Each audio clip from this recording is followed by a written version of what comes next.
ഒരു രാജ്യത്തിന്റെ പരമാധികാരത്തിൽ ഇരിക്കുന്ന സ്ഥലങ്ങൾക്ക് മറ്റൊരു രാജ്യം പുനർനാമകരണം നടത്തുക. ആ തെമ്മാടി രാജ്യം ലോകത്ത് ഏതാണെന്ന് നിങ്ങൾക്ക് ഊഹിക്കാവുന്നതേയുള്ളൂ. അത് മറ്റാരുമല്ല, കമ്മ്യൂണിസ്റ്റ് ചൈന തന്നെ. നമ്മുടെ അയൽ രാജ്യമായ ചൈന തന്നെ. പാകിസ്ഥാനേക്കാൾ ഏറ്റവും അധികം നമ്മൾ ഭയക്കേണ്ടതും പാകിസ്ഥാനേക്കാൾ ഏറ്റവും അധികം നമ്മൾ കരുതിയിരിക്കേണ്ടതും ഈ ചൈനയെ തന്നെയാണ്. അതെ, ചിലരുടെയൊക്കെ ചങ്കിലെ ചൈന ഇന്ത്യക്കാരെ സംബന്ധിച്ചിടത്തോളം ചതിയൻ ചൈനയാണ്. ഇന്ത്യയുടെ അരുണാചൽ പ്രദേശിന് മേലുള്ള അവകാശവാദത്തിനായുള്ള തീ ആളി കത്തിച്ച് ചൈന. ബെയ്ജിങ്ങിന്റെ അവകാശം ഊട്ടിയുറപ്പിക്കുന്നതിനായി അരുണാചൽ പ്രദേശിലെ വിവിധ സ്ഥലങ്ങളുടെ 30 പുതിയ പേരുകളുടെ 4ാമത്തെ പട്ടികയും ചൈന പുറത്തിറക്കി. ദക്ഷിണ ടിബറ്റിന്റെ ഭാഗമായി ബെയ്ജിംഗ് അവകാശപ്പെടുന്ന അരുണാചൽ പ്രദേശിന്റെ ചൈനീസ് നാമമാണ് സാങ്നാൻ. അരുണാചൽ പ്രദേശിലെ വിവിധ സ്ഥലങ്ങളുടെ പേരുകൾ ഉൾക്കൊള്ളുന്ന 4ാമത്തെ പട്ടിക ചൈനീസ് സിവിൽ അഫയേഴ്സ് മന്ത്രാലയം പുറത്തിറക്കിയതായി സർക്കാർ ഉടമസ്ഥതയിലുള്ള ഗ്ലോബൽ ടൈംസ് റിപ്പോർട്ട് ചെയ്തു. എന്നാൽ ചൈനയുടെ അവകാശവാദങ്ങളെ പുച്ഛത്തോടെ തള്ളിയ ഇന്ത്യ അരുണാചൽ പ്രദേശ് രാജ്യത്തിന്റെ അവിഭാജ്യ ഘടകമാണെന്നും ചൈന കണ്ടുപിടിച്ച പേരുകൾ നൽകുന്നത് ഈ യാഥാർത്ഥ്യത്തെ മാറ്റുന്നില്ലെന്നും ഇന്ത്യ വാദിച്ചു. ചൈനീസ് മന്ത്രാലയത്തിന്റെ ഔദ്യോഗിക വെബ്സൈറ്റിൽ മേഖലയ്ക്കായി 30 അധികം പേരുകൾ പോസ്റ്റ് ചെയ്തിട്ടുണ്ട്. ചൈനീസ് സിവിൽ അഫയേഴ്സ് മന്ത്രാലയം 2017 അരുണാചൽ പ്രദേശിലെ 6 സ്ഥലങ്ങളുടെ സ്റ്റാൻഡേർഡ് പേരുകളുടെ ആദ്യ പട്ടിക പുറത്തിറക്കിയിരുന്നു. 2021 15 സ്ഥലങ്ങളുടെ 2ാമത്തെ പട്ടികയും 2023 11 സ്ഥലങ്ങളുടെ 3ാമത്തെ പട്ടികയും പുറത്തിറക്കി.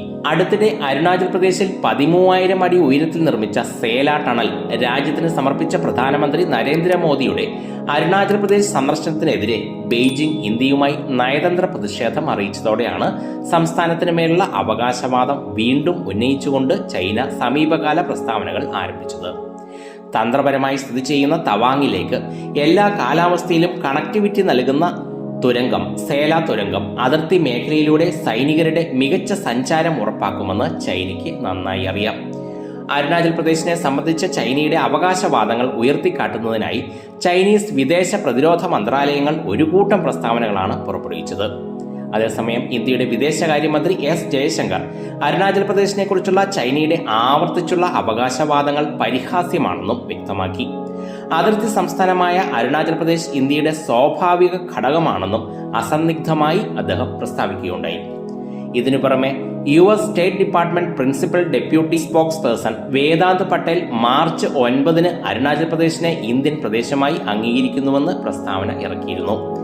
യഥാർത്ഥ നിയന്ത്രണ രേഖയ്ക്ക് കുറുകെയുള്ള നുഴഞ്ഞുകയറ്റങ്ങളിലൂടെയോ കയ്യേറ്റങ്ങളിലൂടെയോ സൈനികമായോ അല്ലാതെയോ സ്ഥലസംബന്ധമായ അവകാശവാദങ്ങൾ മുന്നോട്ട് കൊണ്ടുപോകാനുള്ള ഏകപക്ഷീയമായ ശ്രമങ്ങളെ അമേരിക്ക ശക്തമായി എതിർക്കുന്നുവെന്നും അദ്ദേഹം കൂട്ടിച്ചേർത്തു.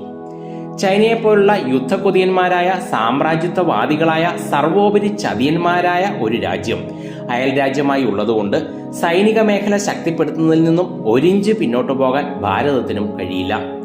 ചൈന എന്ന തെമ്മാടി രാജ്യത്തെ തടഞ്ഞു നിർത്തുന്നതിന് ആവശ്യമായ സൈനിക ശക്തി നാം ഏതു വിധേനയും നിലനിർത്തിയേ മതിയാകൂ. ഇല്ല എങ്കിൽ ചൈനയെ പ്രീതിപ്പെടുത്തി ആക്രമണം ഒഴിവാക്കാൻ ഒരു കാലത്ത് ഭാരതീയരെ കൊണ്ട് ഇൻഡോ ചീനി ഭായി ഭായി എന്ന് വിളിപ്പിച്ച ആ നയതന്ത്രജ്ഞത ഒന്നുകൂടി പൊടി തട്ടിയെടുത്ത് പരീക്ഷിച്ചു നോക്കാം. അഭിമാനികളായ ഭാരതീയർക്കും അവരുടെ ഇപ്പോഴത്തെ ഭരണകർത്താക്കൾക്കും അത് സ്വീകാര്യമാകുമോ എന്നതാണ് പ്രശ്നം.